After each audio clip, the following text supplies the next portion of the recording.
छल कपट का प्रेम तो हमने देखा है, लेकिन सच्चा प्रेम नहीं देखा। महाराज जी, आप तो सबके हृदय की बात जानते हैं, तो क्या जो अधर्म आचरण कर रहा है वो अंदर से शांत है क्या? नहीं नहीं, बिल्कुल अंदर की बात तो महाराज जी अंदर आप ही पकड़ पाएंगे। अंदर से अशांत और भयभीत। जैसे एक किसी गैंग का आदमी, जो हम सैनपुर में गंगा किनारे थे, तो गैंग में विस्फोट हो गया था तो भाग के आया था। वो रात में सोते समय 2-2 मिनट में उठ के बैठ जाता। तो हमसे कहते क्यों भाई?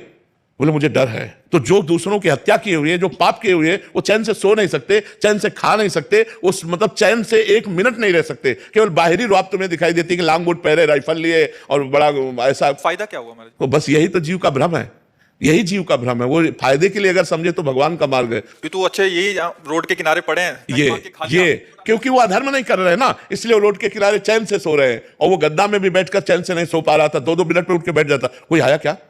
कोई मेरे विषय पूछा क्या? वो एकदम घबरा रहा था और राइफल बगल में रखे हुए भयभीत है, अशांत है, चित्त बेचैन है। पाप करने वाला कभी शांत नहीं हो सकता। अशांत, चिंता, शोक, भय, उद्वेग, ये उसको प्राप्त होते हैं। पर उसको दूसरा रास्ता मालूम नहीं, इसलिए उसी रास्ते पे बढ़ता चला जाता है, उसी रास्ते पे बढ़ता जाता है। क्योंकि कहीं से धन मार लिया तो है, तो भयभीत है महाराज जी। समझ आ रही है कि कोई सरकारी उसमें भी है, अगर उसने 5 लाख की घूस भी ले ली, बट उसको प्रतिपल भय है कहीं घर में छापा ना पड़ जाए, कोई पकड़ा ना जाऊं। बट महाराज जी, ये बात समझ क्यों नहीं आती हमें? भगवान की माया ऐसी प्रबल है कि वो अज्ञान में ही जी रहा है, इसलिए उसको समझ में नहीं आता। और फिर समझ में कभी एक ना एक दिन आ जाता है, जब पकड़ा जाता है, बेइज्जती होती, तब उसको लगता है यार इससे तो अच्छा है कि जो हमें सरकारी पेमेंट मिल रही थी उसी में शान से जीते। तो एक ना एक दिन अधर्म चोट करता है, पर जब चोट करता है तो बहुत समय व्यतीत हो जाता है, बहुत हम आगे निकल गए होते हैं, पीछे लौटने का चांस नहीं रहता है। महाराज जी, आप तो शास्त्रों का परिणाम भी जानते हैं, तो इसका परिणाम क्या होगा?